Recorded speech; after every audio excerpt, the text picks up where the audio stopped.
Миний хувьд бол одоо Монгол улсад байрдаг, Монгол олон улсад одоо үйл ажиллагаа явуулдаг юм соёлын хэлж байгаа. Соёлын хэлж дотроо олон төрлийн соёлын хүмүүс байгаа. Тэгээд тэр тухайн өөрийнхөө эзэмшсэн соёлыг тухайн улсдаа дэлгэрүүлэх, олон улсад таниулах, сурчлах, Монгол улсыг дэлхийд сурчлах чиг үүрэгтэй байдаг.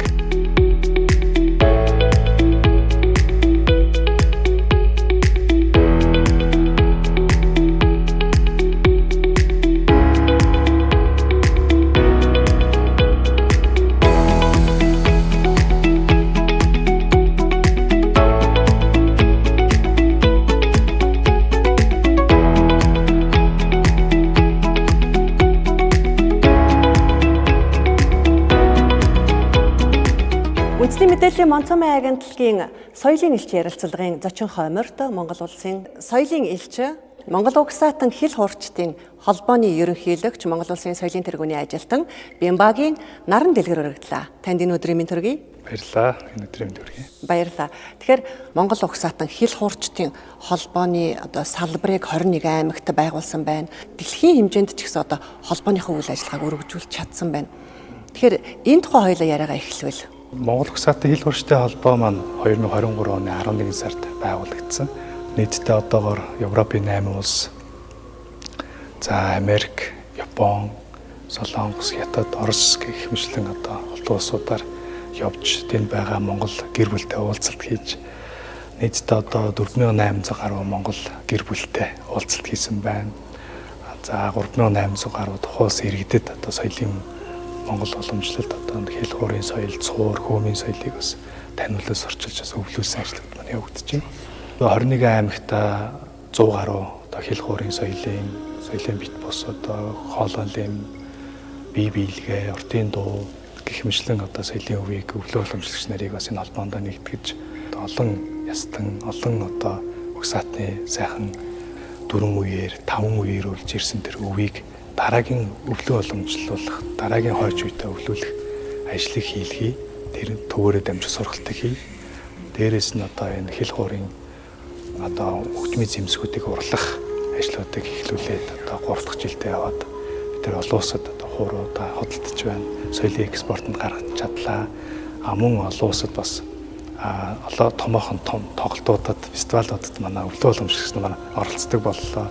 Гэх мэтлэн олон сар амжилтууд бий болсон. Ялангуяа соёлоор дамжуулж өөрсдийнхөө ондоошлыг олон улсад таниулна гэдэг бол маш том зорилго байдаг. Тэгэд Монгол улсын гадаад бодлогыг тээж тэрийг төлөөлж явах соёлын элчийн хувьд бол хариуцлагатай бас нэлээд том үүрэг байсан болов. Энэ одоо соёлын элч гэдэг нэрийн ард бас маш их том хариуцлага үүрэг явдаг. Ер нь бол яг улсаас ямар нэгэн санхүүжилт ерөөсөө байдгүй. Соёлын элчийн эрхэм үүрэг бол Монгол улсыг дэлхийд сурчлах чиг үүрэгтэй байдаг.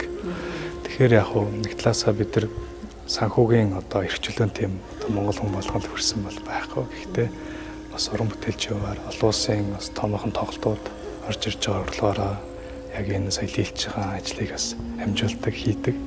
Соёлын элчээр ажиллаж байгаа хугацаанд ажигласан олон зүйлс байна л да. Мэдээж одоо анх бол одоо уран бүтээлчээрээ байхдаа бол тухайн одоо улсад Монголынхаа соёлыг уран бүтээлээрээ одоо бас байлдан тавуулах гэдэг хүсэл мөрөөдөлтөд байсан бол соёлын элч болоод илүү өргөнөөр харддаг юм байна. Мөн соёлын бодлого яаж явдгийг, олон улсын хоорондын харилцаа өөрөө энэ зөөлөн хүчний бодлого буюу соёлын одоо энэ элчээр дамжиж явагддаг юм байна гэдгийг ойлгож илүү өргөн цар хүрээтэйгээр соёлын бодлогыг хийж эхэлсэн. Миний одоо томоохон хийсэн ажлуудын нэг бол одоо хос соёл хөгжүүлэх хөтөлбөр байгаа. 2018 онд нийслэлийн ерхий боловсролын 60 сургуулийн 10,000 гаруй сурагчдад үндэсний өв соёлын үндсэн нэртэй тайлбар төслийг анх хийж исэн. Цаашдын одоо том зорилт болгож хилэн чан зуваа Монгол хүүхд залуучуудад тэнд нь одоо яг энэ соёлын өвийг дэлгэрүүлдэг, суралцдаг төвийг нээе гэдэг зорилтыг бодсон юм л та. Тэгээд энэ үндсэн дээрээ хэл хуурынхаа салбар холбоотуудыг одоогоор 7 улсад байгуулсан байна. За 2025 оны 4 сард болсон Шведийн хаант улс Стокгольм хотноо Европын хүүхдийн язгуур урлагийн наадамд одоо зочин ерхий шүүгчээр өргөцсөн даа маш их баяртай байгаа. 22 оноос хойш Европын 8 улсаар соёлын өвийг таниулан сурчлах одоо соёлын ойр хийсэн үндэсний өв соёлын үндэсний тайлбар төслийн хүрээнд бас олон хүүхд залуучууд соёлын өвөө таниулж ирсэн. За тэр манай одоо хөтөлбөрт оролцож байсан хүүхдүүд манай хүртэл тэр язгууруулгын наадамд одоо өрсөлдсөн тийм сайхан одоо нэг талаасаа энэ соёлын сайхан үр маань дэлгэрсэн юм сайхан үйл явдал болсон. 2026 оны хувьд бол бас их онцлогтой. Яагаад гэхээр Монгол улсын ерөнхийлөгч одоо уул усаа дахих ийм одоо тогтоол шийдвэрийг гаргасан. Энэ хүрээнд ч гэсэн та бүхэн бас хамтарч ажиллах бах. Энэ одоо гадаад бодлогын хувьд гадагшаа чиглэсэн одоо Монгол улсыг сурталчлах ямар одоо давуу талтай гэж та харж байна?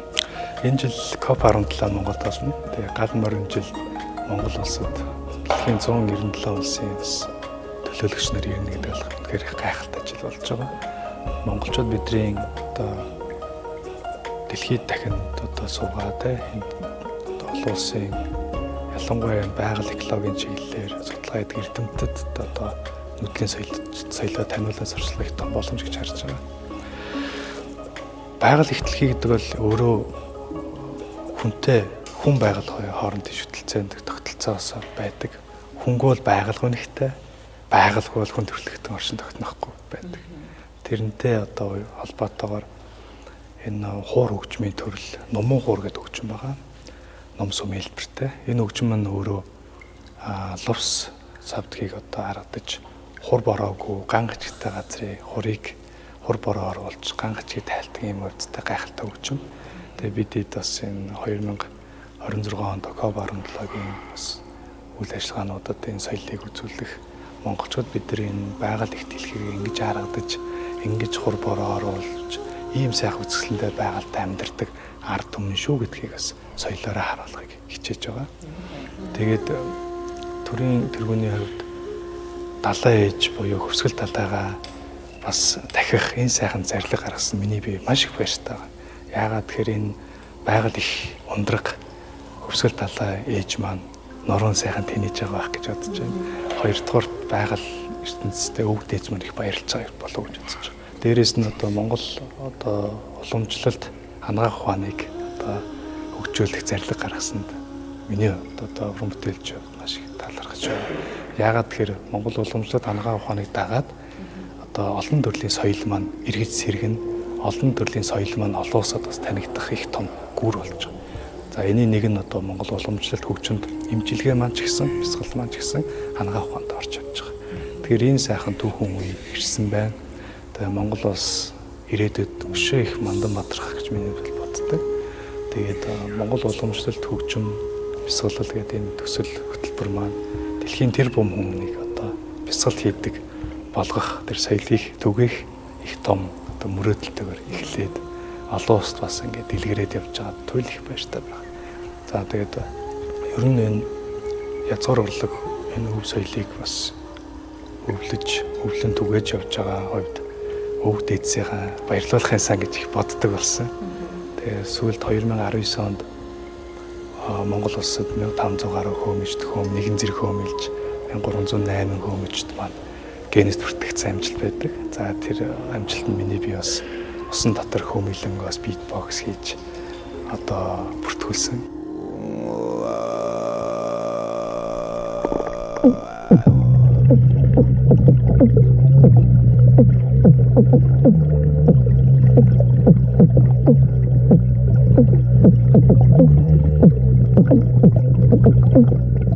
Усан дотор хөөмөлөнгөө битбокс хийх хүн бас хэдийн хугацаанд гарах вэ гэдэг. Нэг талаасаа нөгөө соёлын тархлааг бий болгож өгсөн л миний нэг үүрэг байгаа юм л да. Одоо өнөө цагт бас дараагийн нэг сайхан түүхэн ирж байна. Энэ юу гэхээр хил хуурын соёл буюу энэ хил хуур хөгжмийг эртээ үеэс өвлөж ирсэн ахмад бураануудын маань бас нэгтгэж соёлын одоо хөтөлбөрт оруулж өөрсдийн гэсэн зорилго зорилттой болгож олон улсад бас 80 гаруй жил хуур татсан тэр хөдөлмөрийг олон улсад өөрийнхөө одоо тайзнаар гарч тоолох боломжийг олгох гэх олон сайхан ажлууд маань энэ одоо ажлуудаар дэлгэрч байгаад их баяртай байгаа. Өгөгдөл гэдгийг монголчууд бас их олон янзаар тайлбарладаг. Энэ бол ген. Тэгэхээр одоо Та аль нутгийн одоо удам угсааг өнөөдөр залгамжилж явж байна? За мэдээж одоо удам угсаа гэж хөл тэ. Тэгээ миний хувьд бол одоо манай өвөө маань ховдын буянд гаралтай байдаг. Тэгээ манай аав маань одоо Сэлэнгийн, ээж маань Өмнө Говийн. Тэгээд ээж аавын маань хоёр нутаг хол байдаг. Тэгээд хол нутгийн одоо хоёр хүнээс одоо наран дэлгэр гэдэг энэ бие маань төрсөн. Тэгээд ээж аавынхаа сайхан оюунлаг тэр сайхан генийг миний хувьд бол өвлж авсан болов гэж боддог. Тэгээ манай аав одоо 4 ихтэй сургуульд төгссөн их мундаг одоо ус төрч хүн байсан. Тэгээд ээж маань болохоор одоо насаараа яг тоо нэгтлангийн чиглэлээр одоо ажиллаж одоо тэтгэвртэй гарсан хүн байгаа. Тэгээд мэдээж яг нь уран бүтээлч хүн болохоор эхлэлд нөлөөлөх гэж одоо их чухал байдаг тийм ээ. Тэгээд гэр бүлийн хүмүүжил, гэр бүлийн тэр аваас маань өвлөж ирсэн одоо нэг ажлыг заавал гүйцээж гэтээ гүйцэхдээ илүү өргөн цар хүрээтэйгээр гүйцээдэг. Тэр жоохон холыг харж алсыг бодож хийдэг байсан тэр ажил үйлийг их харж өссөн л да. Тэр өнцгөрөө миний хувьд өөрийн мэрэгжил бас олон улсын харилцаа дипломч мэрэгжилтэй. Тэгээд уран бүтээл бол миний өөрийн одоо хоббигаар анх эхэлсэн. Цаашлаад одоо энэ мэрэгжил болоод илүү их дэлгэрүүлээд явж байгаа. Тэгээд одоо Монгол Улсын соёлынч баснаа маш их баяртай байдаг. Яагаад гэвэл миний яг хийх ёстой ажил юм байна. Яагаад гэвэл гадаад харилцааны дипломч мэрэгжилтэй, дээрээс нь соёлын өвдөө. Тэгвэл энэ хоёр нийлэх юм бол соёлын элчин их том ажил юм байна гэдэг одоо зүйлийг харж байгаа. Тэгэхээр энэ их хэл гэдэг хөгжмийн зэмсэг маань өөрөө бас их өвөрмөц юм жижигхэн одоо авсаархан тэгсэрнээсээ бас их олон хөгжмийн зэмсэгтэй дүүцхөөц аваа их шиг гаргадаг бас нэг юм онцлогтой ах шиг байгаа юм. Та одоо гартаа атгсан байна. Тэгээ энэ одоо миний барьж байгаа хөгжим болохоор төмөр хуур хөгжим байна. Төмөр хуур хөгжмийн хувьд бол яг нэг хөг байдаг. За нуман хуур хөгжмийн хувьд бол хөглөгч ихтэй байдаг. Тий. Хулсан хуур хөгжим бол бас нэг хөгтэй. Тий. Тэгээд төмөр хуур хөгжим маань тоглоход бол хилний авиацын хөдөлгөөнөөр хөг одоо их шиг тооноо өөрчилж тоглодог юм. Урлагийн одоо юм хөгжим байгаа. Магадгүй ингээд бүх насныхан их сонсох дуртай байдаг. Чихэнд нь их маш зөөлхий хэрнээсээ хүний зүрх сэтгэл рүү нэвтэрч чаддаг бас нэг юм онцлог байна уу да энэ хөгжмөнд. Тэгэлгүй яах вэ? Ер нь энэ хуур хөгжим өөрөө хүний дотоод эрчимийн одоо энергийг нэгдүгээр сэргээж өгдөг. Хүнд одоо 108 чакра гэж байдаг тийм. Тэгээд энэ хуур хөгжмийг тоглоход хүний одоо дээд доод шүдэндээ тулгаж тоглодог. Тоглоход герцийн давтамж гардаг. За энэ гарч байгаа давтамж нь өөрөө хүний шүдээр дамжаад тархинд нөлөөлдөг. За яагаад тархинд нөлөөлдөг гэхээр хүний шүд гавлын ястай холбоотой байдаг. Гавлын ясны дотор тархи оршиж байдаг. Тэгээ хүний тархинд хэдэн тэрбум одоо EDC-ийн зангилаа байдаг. Энэ зангилааг ингэж герцийн давтамжаар очиж ингэ массажлцдаг юм гайхалтай хөгжим. Тэгээ энэ хөгжмийг тоглоход сонсоход нэг тийм байгаль татсан шиг мэдрэмжийг шууд өгдөг нь өөрөө нэг талаасаа герцээрээ нөлөөлж байгаа.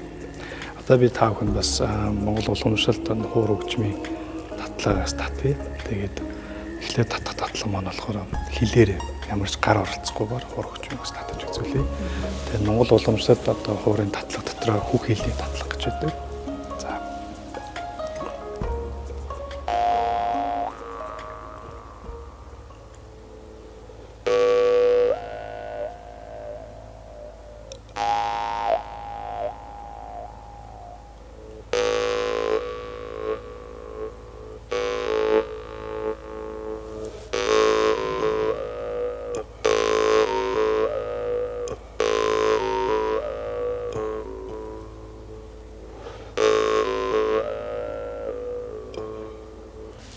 За энэ ингээл хилээрээ татчих. Тэгээд өөрөө дотоод оршихуй байгалийн авиаз. Одоо би гараараа татчихсан зүйл.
Монгол хүн болохоор ч тэр юм уу ингээл Алтай таван богд тэгэл уулсын ноён ориглууд гих мэтчлийн төрслүүд тэгэл малаж ахуу те тал нутаг гэл бүгд л ингээл нүдний өмнө зурс хийгээл орж ирж байна. Тэгэхээр дэлхийн улс орнуудын одоо аялгуунууд бас тухайн орныхоо илэрхийлэл нь болдгоо эсвэл ер нь энэ хүн төрлөختөн байгаль дэлхийн нэгдсэн одоо аялгау ихшиглээд байна уу?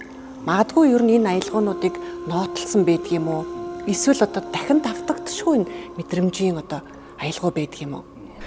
За дэлхий дээр 160 улсын хил хуурын соёлыг ерөөд нэг судалж байна л да. Одоо судлаа явж байхад өөрөө хүн гэх шиг аялгау энэ тухайн улсын амьдарч байгаа орчин соёлтойгоо холбоотойгоор өөр хэмнэл аялгау аяцтай байдаг гэсэн. За ерөнхийдөө яг хуур хөгжмийн аялгауг ноотлж болно. Гэхдээ энэ хөгжим өөрөө яагаад ийм маш юм гайхалтай сайхан аялгау гаргадгийг хүн болгон яг адилхан аялгау гаргахгүйгээр өөрөөр байгаад идэх утга учир нь өөрөө хүний дотоод мэдрэмж тэр зүйлээр тулгуурлаж ундарч гарч ирдэг юм аялгауд хөгжим байгаад. Тэгэхээр нэг талаасаа юу гэж ярих вэ гэхээр энэ хөгжмийг тоглоход дотоод мэдрэмж гоо зүгээрээ тоглох гэсэн утгатай байгаад. Аахаа мэдээч одоо ардын дуунууд гэл бүх дуунуудыг тоглож болно. Хуур хөгжим тоглолтог хүн болгоны дотоод сэтгэлийн нэг аялгуунууд байдаг нь өөр өөрийн онцлогтой байдаг гэсэн. Тэгээ миний хувьд бол олон улсад одоо соёлын хөтөлбөр хийхдээ аль болох монголоор ярихыг хичээдэг. Монголоор ярьж монгол гэдэг энэ хэлний цаана ямар том соёл байдیں۔ Ямар том юм бахархал байдгийг бас биеэрээ мэдрүүлэхийг зорддог. Тэгээ уран бүтээлч хүний хувьд Монголын одоо бүхэл бүтэн соёлыг илч төлөөлөгчөөр төлөөлж байгаа хувьд бүх төрлийн одоо соёлыг бас харуулахыг хичээдэг. Тэгээ уран бүтээлтэй ч гэсэн одоо хөөмий, хэл хуур, цуур, хоолой юм гэл олон одоо соёлын бит бус өвүүдийг бас илүү их оруулж за мөн одоо олон улсын одоо томоохон тоглолтууд, томоохон одоо үйл ажиллагаан дээр орчин үеийн бас хэм хэмнэлийг харуулж энэ өөрөө Монгол улс нүүдэлчин соёлоос өв дээдсээс өвлөгдөж ирсэн энэ эртний өв нь одоо ч гэсэн байна. Орчин үеийн залуучууд нь энэ өвөө ингэж их гоё хөгжүүлсэн юм байна гэдэг тэр бас ойлголтыг өгөхийг зорддог. Тэгээ олон улсын томоохон тоглолтууд, фестивалууд дээр бас нэлээд олон асуултууд ирдэг. Монголчууд яагаад ийм их одоо хүчрхэг байдаг юм бэ гэдэг энэ нууцыг таны одоо энэ гарч байгаа авэзэн урлагаас сонслоо гэж бас ярьж ирсэн л да. Тэр юу хэлж ийн гэхээр ерөөсөө л энэ байгальд ойрхон байдаг учраас маш гэрчим энергийг хоригдлоосон байт юм байна. Хөөмий гэдэг бол ерөөсөө хүн төрлөختөн байгаль их дэлхий сансар окторгүй ертөнцтэй холбогддог хамгийн том авэзэн урлаг байдаг. Тэгээ гэрсийн давтамжийг одоо 1000 гэрсийн давтамжаар хүртгээ гэж ярьдаг. Энэ өөрөө юу гэхээр шууд хүн байгалыг холбох дээрээс нь одоо од ирэхээс бурхантай тэнгэртэй холбогддог юм гайхалтай урлаг байгаад байдаг. Тэгээ удахгүй COP17 болно гэдэг бол монголчуудын хувьд бол бас маш одоо хариуцлагатай хугацаа. Тэгээд одоо COP17-гийн дэлхийн тэр улс орнуудын төлөөлөгчдийг ирэхэд монголчууд бид ямар аялгаугаар угтвал зүгээрээ гэ та яг одоо энэ торгоо агшинд өөрийнхөө мэдрэмжээр нэг аялгаа тоглол ямар аялгааг тоглох вэ? Таны орын санд бэлэн байна уу? Эсвэл одоо гинт одоо танд төрхөө? Ер нь бол яг COP17 одоо энэ уулзалт бол Монголын яг хамгийн том бас их нүүдлийн соёлын наадам болдог. Дэлхийн одоо соёлын наадам нүүдэлчин фестивалийн үеэр яг таарж байгаа. Тэгээ нүүдэлчин наадмаар бид нар одоо олон улсаас бас хэл хурцтыг урьж байгаа. Олон улсын хэл хурцтаас бас долоочдын соёлыг өвгийг бас таниулъя. Дээрээс нь одоо COP17-ийн зочдод Монгол уламжлалт одоо энэ өв соёлын төрлүүдийг одоо 5 төрлийн хөтөлбөрийг бас бэлтгэсэн бас байгаа. Тэгээ энэ хүрээнд эхнийх нь бол одоо Монгол уламжлалт хөгжим бясалгал, за COP17-гийн одоо үеэр дарга нарын одоо мэргэжилтнүүдийн тэр одоо хурал чуулганы үеийн завсарлагын үеэр медитейшн буюу тэр байгаль их дэлхийд амраах тэр амралтын хөгжмийг тоглох хөгжим бясалгал. За хоёр дахь нь болохоор өв уламжлагч буюу өвлөө уламжлалтын маань одоо соёлын өвийн тэр тоглолтууд 100 гаруй өвлөө уламжлалтын бисэр тоглолтууд байна. Яг тэр натурал тэр өвөөсөө яаж өвлж авсан тий. За 3 дахь нь болохоор одоо Монгол язгуур урлаг маань орчин үеийн хэмээн яаж өөрчлөгдөж этно чиглэлээр яаж тоглогдож байгаа гэх мэтлэн одоо хөтөлбөрүүдийг бас бэлдсэн. За мөн одоо Монгол Угсаа дийлэн уурчны холбооны хувьд бас музейн үзмэр хийдэг сэтгэлээ дэлхийн одоо 40 гаруй улсын хэлгуур одоо цугларсан байна. За тэр дунд одоо 1400 гаруй жилийн тэртээ түүхтэй археологийн олдврын бас гур манай музейд байршиж байна. За Монгол уламжлалт хуур дотор 200 гаруй жилийн түүхтэй төмөр хуур, нуман, ясан гэдэг олон сайхан хууруудын үзмрүүдийг бас олон улсын ирсэн зочдод бас үзүүлэх цаашлаад одоо бас аян суурьшлийн холбоотууд байгууллагуудтай хамтарч соёлын бас бүтээгдэхүүн болгож энэ жилээс оруулж байгаа ийм ажлууд хийж байна. За тэгээд та бүхэнд бас энэ Монгол уламжлалт хэлхуурын татлагыг би сая товчхон дагуулж үзүүлсэн. Одоо би орчин үеийн жоохон хэмнэлээр бас хэлхуурыг оршуулж бас үзүүлэх гэж бодож байна.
За үнэхээр гайхалтай.